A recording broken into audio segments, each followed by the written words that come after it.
damos la cordial bienvenida a tu programa Palabras de Vida Eterna. Estamos compartiendo el libro de Hechos de los Apóstoles. Te dejamos con la programación del día de hoy. Que vendría el tiempo del Mesías, la gente no pudo entender ni al Mesías comprender.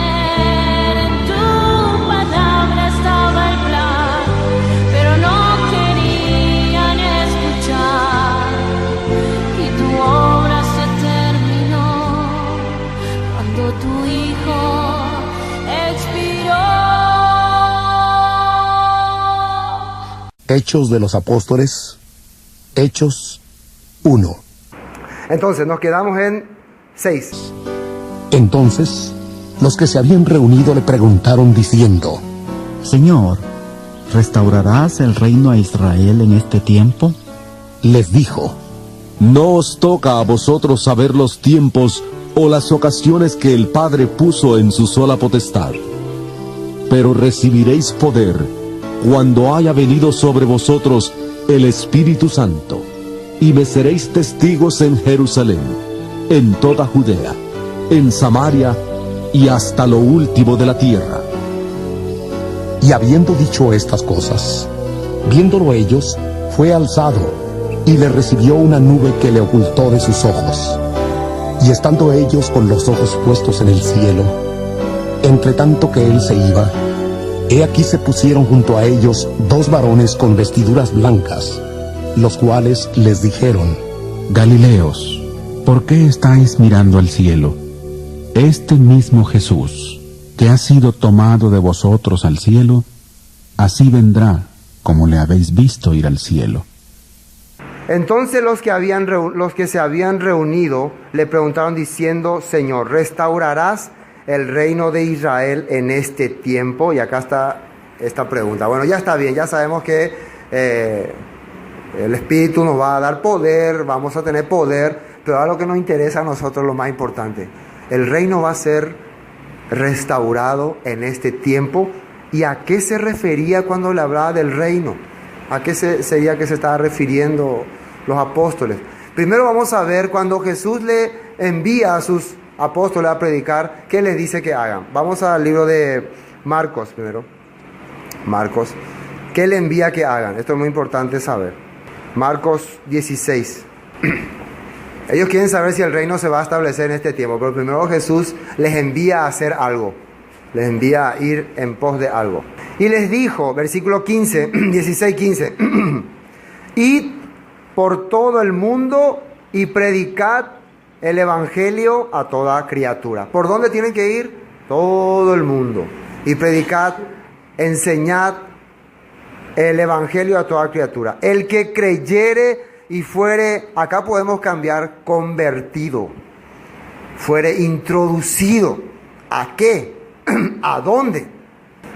Protestantismo, catolicismo, ahí tenemos que ver a dónde. Por eso, el que fuere introducido, y ahí ponemos un montón de opciones, será salvo. Y ahí ¿a dónde me meto? Ahí donde muchas personas están quedando. Ahora estoy confundido, porque si todos dicen que si me bautizo, pero ¿a dónde voy a ser introducido?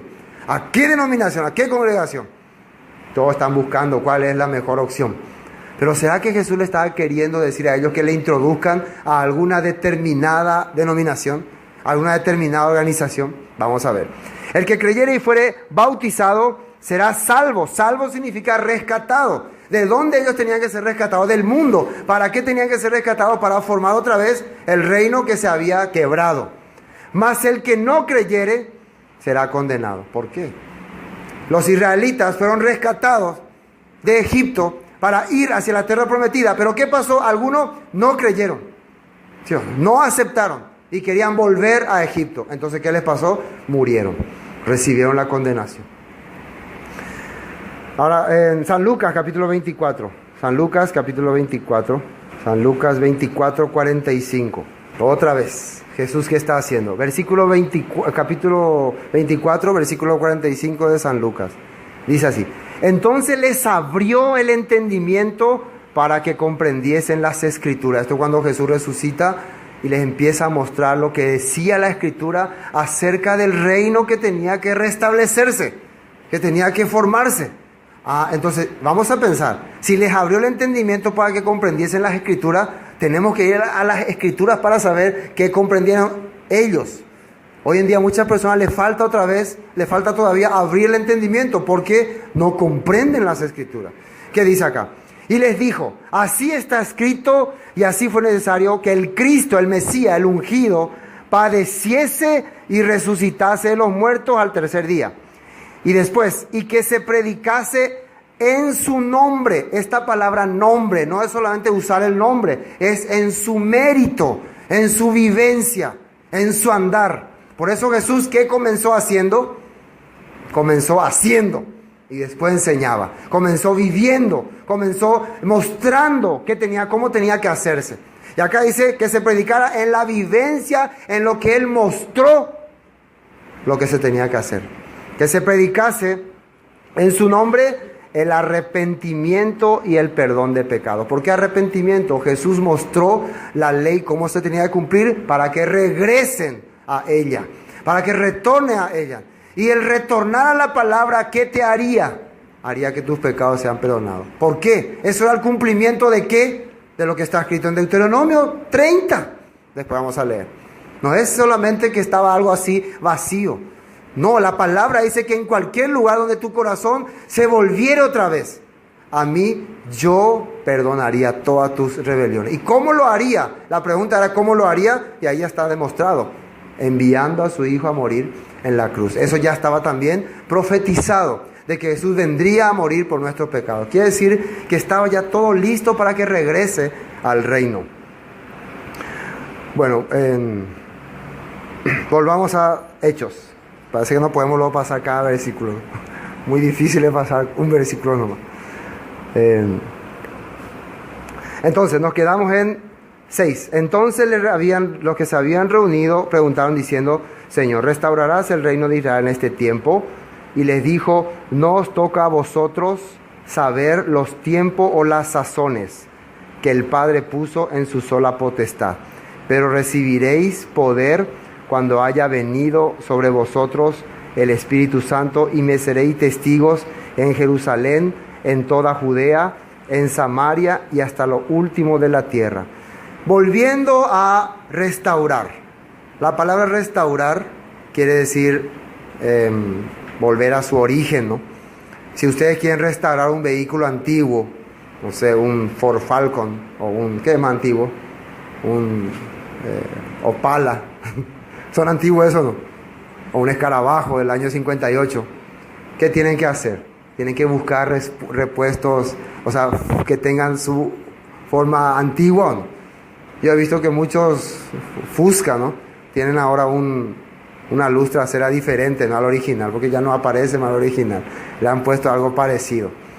Entonces, si ustedes quieren restaurar algo, tienen que volver a lo original, ¿no?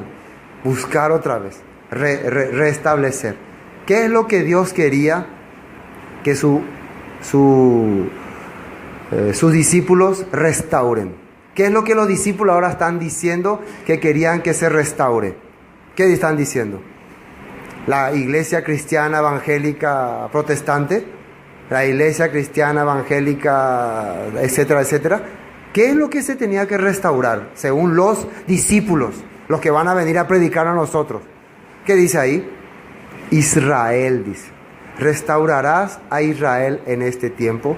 ¿Y qué se necesitaba para restaurar Israel? ¿Por qué Israel fue quebrado? ¿Se acuerdan que hablamos la vez pasada? Cuando Jeroboam y Roboam se dividen, Israel empieza a separarse. Cuando David toma el reino, él unifica las naciones. Antes de que David sea rey, el rey era Saúl, pero antes de eso gobernaban los jueces. Cuando los jueces gobernaban al país de Israel, ¿cómo dice la Biblia que vivía la gente? Cada quien hacía lo que quería. Y dice, no, nosotros vamos a seguir acá, nosotros vamos a ir allá, nosotros ahí. Cada quien vivía como se le daba la gana. Cada quien hacía lo que bien le parecía. Hasta que un día se estableció el rey Saúl. Pero el rey Saúl, en vez de unificar al pueblo, él engrandecía su nombre. Él se exaltaba a sí mismo. Por eso varias misiones que Dios le encomendó para salvar a su pueblo, Él los cumplió de acuerdo a su deseo, no, de acuerdo a su manera. Entonces Él no hizo lo que Dios quería, que era restablecer el pueblo de Israel. Pero después viene un hombre conforme al corazón de Dios. Y Dios le da una promesa a este hombre, que por tener ese corazón decidido por su pueblo, a unir su pueblo, a pesar de que Saúl le perseguía, él cuando alguna ciudad israelita estaba en dificultad, él iba con sus soldados a defendiendo de los filisteos y defendiéndose otra vez de Saúl. Dios vio, este hombre realmente ama a mi pueblo, ama a mi nación. Realmente este tiene el corazón que yo quería que tengan todos los profetas, todos los demás. Yo le voy a dar un reino eterno. Él va a ser la cabeza de ese reino. Entonces le da esa promesa a David. Y él restablece el reino. Él confirma a las naciones. Él extermina a los enemigos de Israel, a los moabitas, a los filisteos, a todos. Y con mucha guerra y con mucho sufrimiento, pero el reino se establece. Las 12 tribus se establecen. Pero después sabemos ya qué pasó con Salomón, que no cumplió la ley. Y ahí el reino se divide y ocurre todo lo que ocurrió. Entonces vamos a ver cuando le hablaban los discípulos de restablecer el reino, porque ¿cómo le llamaban a Jesús? El hijo de David. Entonces ellos pensaban, ¿será que tú ahora vas a volver otra vez como en los tiempos de David? Vamos a ver qué dijo Dios con David. Vamos a 2 de Samuel. Quiero mostrarle estos textos. 2 de Samuel, capítulo 7. 2 de Samuel, capítulo 7. ¿Quién era que tenía que restablecer el reino de Israel? ¿A quién se le fue la promesa? ¿Qué es lo que los discípulos estaban preguntando? Acá se va a explicar. Versículo 8, 7, 8. Ahora pues dirás así a mi siervo David: así ha dicho el Señor de los ejércitos: yo te tomé del redil de detrás de las ovejas para que fueses príncipe sobre mi pueblo, sobre Israel. Y he estado contigo todo cuanto has andado. Y delante de ti he destruido a todos tus enemigos y te he dado nombre grande, como el nombre de los grandes que hay en la tierra. ¿Por qué nombre grande? El nombre es de acuerdo a la vivencia, a los méritos, a las acciones que ha ejecutado. Como el nombre de los grandes que hay en la tierra. Además, yo fijaré lugar a mi pueblo Israel y lo plantaré para que habite en su lugar y nunca más sea removido, ni los inicuos la aflijan, más como al principio. Desde el día en que puse jueces sobre mi pueblo Israel, y a ti te daré descanso de todos tus enemigos. Asimismo el Señor te hace saber que Él te hará casa. Está hablando del rey David, ¿no? Y cuando tus días sean cumplidos y duermas con tus padres, yo levantaré después de ti uno de tu linaje, el cual procederá de tus entrañas, y afirmaré su reino. Literalmente se está refiriendo a su hijo Salomón, y proféticamente se está refiriendo a Jesús. Así podemos entender. Él edificará casa a mi nombre, y yo afirmaré para siempre el trono de su reino. ¿El trono de Salomón estuvo para siempre? No. Por eso podemos decir literalmente, hasta que él quebró. Entonces tenía que cumplirse esta promesa en un linaje de David. Yo seré a él padre y él me será mi hijo. Y si él hiciere mal, yo le castigaré con vara de hombres y con azote de hijo de hombre. Pero mi misericordia no se apartará de él como la aparté de Saúl, el cual quité de delante de ti. Y será afirmada tu casa y tu reino, ¿hasta cuándo? Para siempre, dice. Delante de tu rostro, y tu rostro será estable eternamente. Conforme a todas estas palabras y conforme a toda esta visión, así habló Natán a David. Acá le está dando la promesa al rey David. Imagínense, él está recibiendo de que su reino no tendrá fin. Ahora tenemos que ver el cumplimiento, pero hay más versículos. Vamos a Primera de Crónicas, primer libro de Crónicas, capítulo 29. No se cansen, por favor. Primera de Crónicas, capítulo 29. Tenemos que saber lo que los apóstoles estaban preguntándole a Jesús. Tenemos que hacer lo que Lucas hacía. Ir desde el origen, investigar diligentemente cada detalle que Lucas hizo. 29, 23. Primer libro de Crónicas. Y se sentó Salomón por rey en el trono de el Señor, en lugar de David, su padre, y fue prosperado y le obedeció todo Israel. ¿En qué trono se sentó, dice Salomón? De Jehová, dice, del Señor. Ese trono, ¿por quién estaba preparado? ¿Para quién estaba preparado? Para su linaje, para el linaje de alguien que viviría, cumpliría esta profecía. Vamos a otro versículo, Isaías 16. Isaías 16, 5.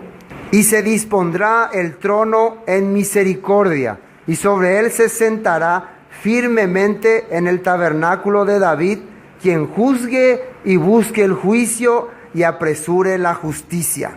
¿Quién se sentará en ese lugar?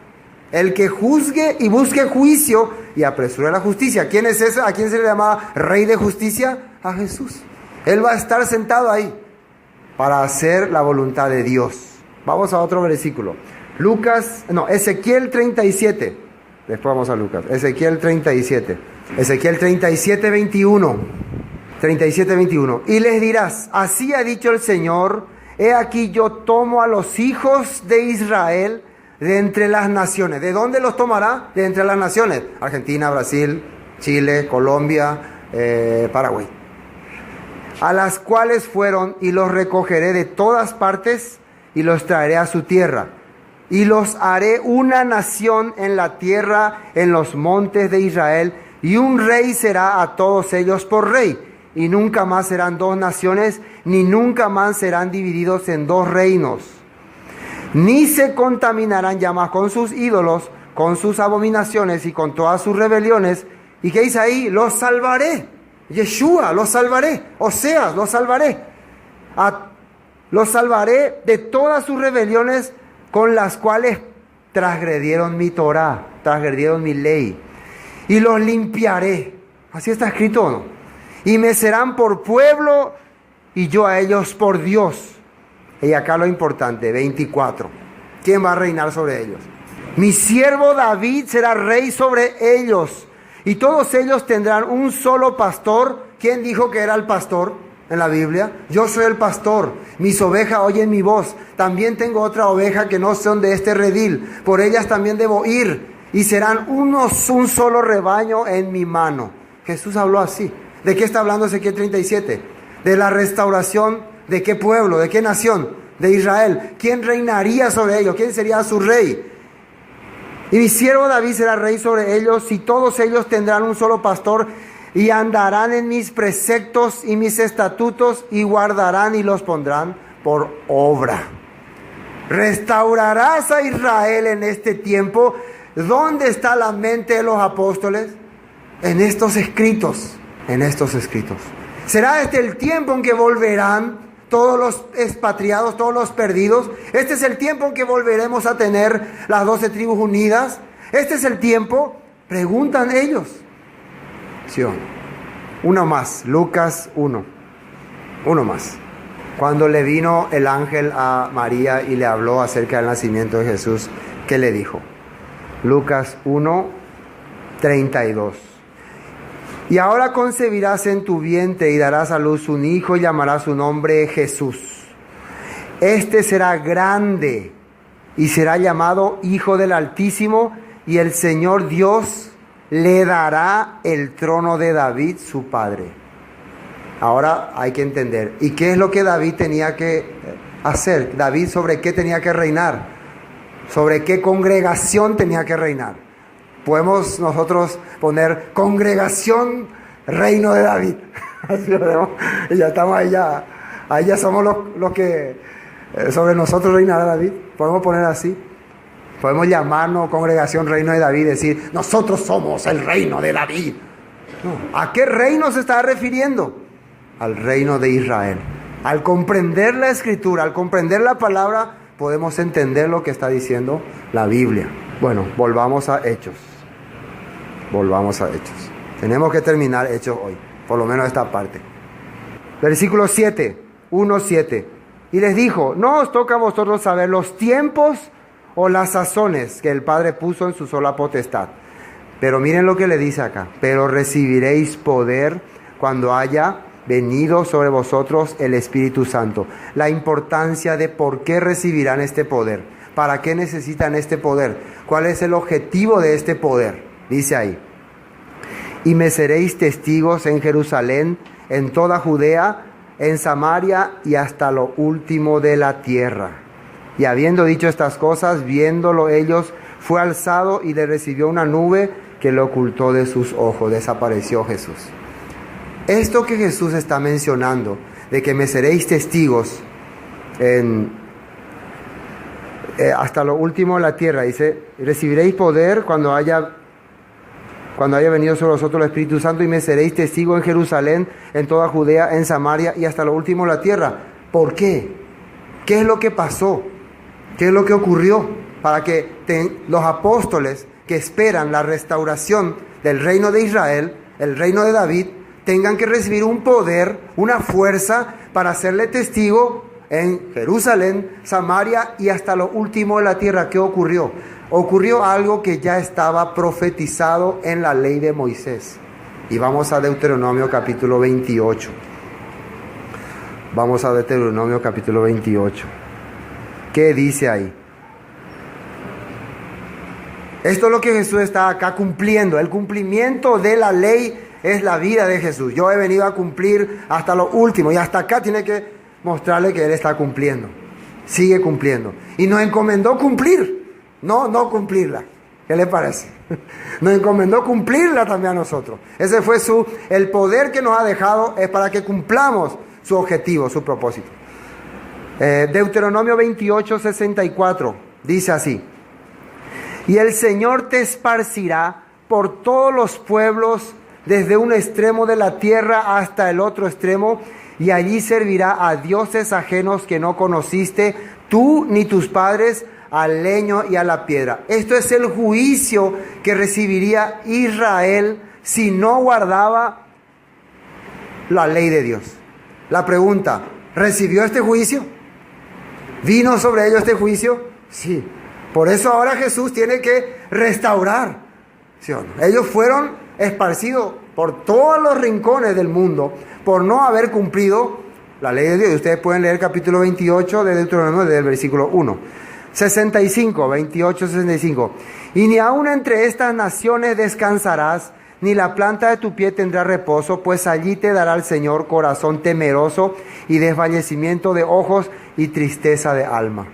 ¿Por qué la gente dice: Señor, ten misericordia de mí, ya no aguanto más esta vida? ¿Por qué hay dolor en nuestro corazón? ¿Por qué hay ansia de buscarle a Dios? Porque se está cumpliendo esta palabra en nuestra vida. Porque habíamos transgredido su ley y habíamos sido esparcidos, y por eso teníamos que adorar ídolos, teníamos que adorar imágenes, teníamos que hacer todas las cosas que hicimos porque habíamos dejado la palabra de Dios. Y cuando te llega ese dolor, ese mismo dolor que le llegó al hijo pródigo, porque haber dejado la casa de su padre, es porque Dios ya está llamándote, está tocando a tu puerta. Y aquí toco, ta. El que abre, entraré y cenaré con él. Versículo 66.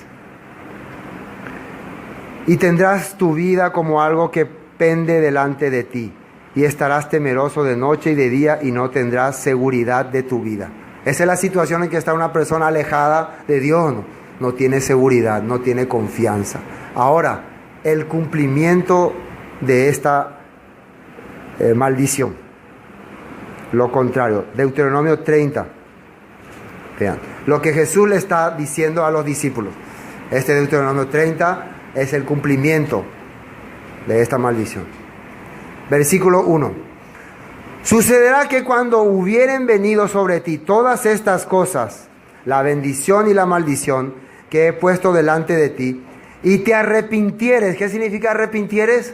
Regresar. Cuando realmente te das cuenta que esta vida que estás llevando no es la vida que Dios quería, y empezar a regresar a Dios, en medio de todas las naciones a donde te hubiera arrojado el Señor tu Dios, y te convirtieres, te bautizares, regresar al pueblo. Arrepentíos y convertíos. ¿Quién dijo esa palabra? El apóstol Pedro, cuando empezó a predicar. Y vendrán tiempos de refrigerio. ¿Qué es tiempo de refrigerio? Tiempo de salud, tiempo de bienestar. Ahora me siento bien, ahora realmente estoy viviendo feliz, porque estás regresando a tu Padre, al Padre amado. Pero cuando eso ocurra, y te convirtieres al Señor tu Dios, y obedecieres a su voz conforme a todo lo que yo te mando hoy, tú y tus hijos con todo tu corazón y con toda tu alma, entonces el Señor hará volver, ¿qué dice ahí? A tus cautivos. Y tendrá misericordia de ti. ¿Qué es misericordia? Perdón. Te va a perdonar. ¿Cómo va a hacer eso? Cuando los apóstoles vayan a llamarle a este pueblo perdido, Dios ya les perdonó. Pero ¿cómo le van a preguntar a ellos? Enviando a su Hijo a morir en la cruz por sus pecados. Así que ya no tienen excusa. Pueden regresar al pueblo. Cuando los apóstoles vayan, ¿en el nombre de quién tienen que ir? Mostrando los méritos de quién. Las acciones de quién. De su Hijo amado, de Jesús. Por eso dice, tendrá misericordia. ¿Por qué la gente no quiere retornar? Ha rechazado al Hijo. Entonces el Señor hará volver a tus cautivos y tendrá misericordia de ti y volverá a recogerte de entre todos los pueblos a donde te hubiera esparcido el Señor tu Dios.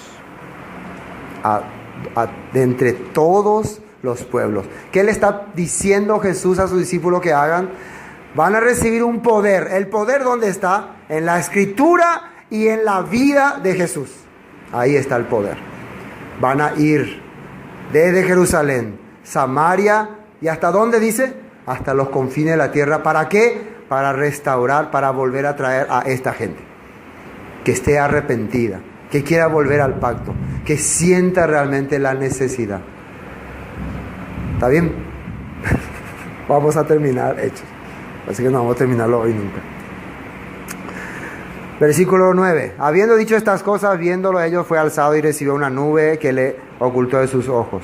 Y estando ellos con los ojos puestos en el cielo, entre tanto que él se iba, he aquí, se pusieron junto a ellos 2 varones con vestiduras blancas, los cuales también le dijeron, varones galileos, ¿por qué estáis mirando al cielo? Este mismo Jesús que ha sido tomado de vosotros al cielo, así vendrá como lo habéis visto ir al cielo. ¿Qué pasó? ¿Cómo Jesús subió al cielo? Así, glorificado, engrandecido. Nosotros no quisiéramos también así un día ser llevados al cielo. Nosotros no quisiéramos también que después de que hemos vivido conforme a la voluntad de Dios, un día se cumpla eso y ¡fum! Vamos a Él. Él nos llama y nos lleva. ¿Qué necesitamos? ¿Qué hizo Jesús para que Él sea exaltado de esa manera? Vamos a terminar con este versículo. Filipenses capítulo 2. Filipenses capítulo 2. Nosotros tenemos que tener este corazón para que también un día podamos decir, tarea cumplida, hemos hecho. Dice así, versículo 5, 2:5. Haya pues en vosotros este sentir, este sentimiento, dice, que hubo también en Cristo Jesús. ¿Y cuál fue el sentimiento que hubo en Cristo Jesús? El cual, siendo en forma de Dios, no estimó a ser igual a Dios como cosa a que aferrarse. Teniendo poderes, teniendo cosa especial, no tomó eso como algo en que agarrarse y en que apoyarse, sino que se despojó a sí mismo, tomando forma de siervo, de esclavo, hecho semejante a los hombres. Se hizo esclavo, se hizo servidor. Yo quiero servirles. Tiró toda su grandeza y se hizo humilde ante nosotros. Y estando en la condición de hombre, ¿qué hizo? Se humilló a sí mismo, haciéndose obediente hasta la muerte y muerte en la cruz. Esta palabra es para que Jesús lo haga y Jesús lo tenga y Jesús lo cumpla, o para que haya en nosotros, dice acá Pablo, haya en vosotros este sentido. Hermanos, las personas hoy en día, ¿qué es lo que menos le cuesta hacer? Humillarse, despojarse de su grandeza. Una de nuestras grandezas es nuestro orgullo. Me siento orgulloso de ser, no sé, tal cosa, tal cosa. Algunos dicen, me siento orgulloso de ser orgulloso. ¿Qué les parece? ¿Será que ustedes podrán tener este sentir de Cristo Jesús con ese corazón? Con soberbia, altanería. ¿Será que así irán también? Ay, el orgulloso. Pero era un orgulloso, no importa, pues Dios lo ama igual. ¿Por qué Dios quiere que tengamos este sentir? Quiere que haya verdadero cambio en nuestra vida. Ellos miraban a Jesús ahí subiendo, con cara sonriente, así en la película sale por lo menos. Cara sonriente, cara dándole alegría. Haya en vosotros también este sentir que hubo en Cristo Jesús. se humilló. ¿Por qué nosotros tenemos que querer buscar justicia en este mundo? Nunca vamos a tener paz ni tranquilidad. Nunca vamos a tener libertad. Traten de buscar justicia en los hombres. Traten de que los hombres les traten bien. Les den su razón. Siempre van a ser amargados. Siempre van a estar tristes. Pero hagan lo que hizo Jesús. Despójense. ¿Qué es despojarse? No voy a sentir peso por las cosas. Para terminar, hay algunas personas que piensan, y nosotros antes pensábamos, que a esta persona hay que humillarle para que Dios le muestre en su corazón. Está bien, supongamos que yo decido humillarle a Juan Carlos. Voy a humillarle a Juan Carlos. Voy a exhortarle a Juan Carlos. Voy a hacer que él se sienta humillado. Y él acepta mi humillación. Sí, esto viene de Dios. ¿Es un beneficio para él o no? Pero ¿para quién no es beneficio? Para mí. Así que no crean los que van a humillar a alguien que están haciendo algo para Dios. No crean así. Para el que está siendo humillado, si acepta esa humillación, él va a ser engrandecido. Pero el que está humillando va a ser un día humillado por Dios. Así que si vos querés humillarle a alguien, entonces Dios te va a humillar después a vos. Vos le vas a humillar a alguien y Dios le va a exaltar a esa persona. Y a vos Dios te va a humillar. Dios te va a tirar en el suelo. Dios te va a tirar así. No va a ser nadie. Y eso es peor. Porque vos estás recibiendo disciplina por no haber vivido conforme a la palabra de Dios. Por eso no necesitamos nosotros tener corazón de humillarle a nadie, de menospreciarle a nadie, de hacerle pasar vergüenza a nadie. Hacerle para que pase vergüenza, para que sufra, para que sepa. Decirle ahí delante de todo, humillarle. ¿No? Entonces Dios también un día, mejor no te toque esa posición que no te toque. Ya querer decirle a alguien algo a alguien, usar la palabra. Aquí en la Biblia, hermano, está escrito así. ¿Cómo enseñó Jesús que si quería decirle algo a alguien tenía que decirle? Llamarles secretamente. Vos y él nomás sepan. Hermano, esto que hiciste no es correcto. Según la Biblia, según la palabra no es correcto. Así tiene que ser. Entonces vas a tener libertad siempre entre toda la gente, con todas las personas. Amén. Bueno, hoy hasta aquí vamos a compartir.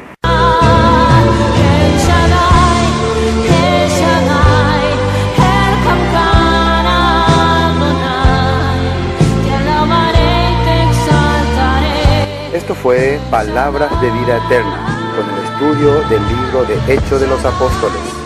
Para cualquier consulta sobre el tema que hemos tratado hoy, comuníquese con nosotros al 0981 60 46 77. Bendiciones y hasta pronto.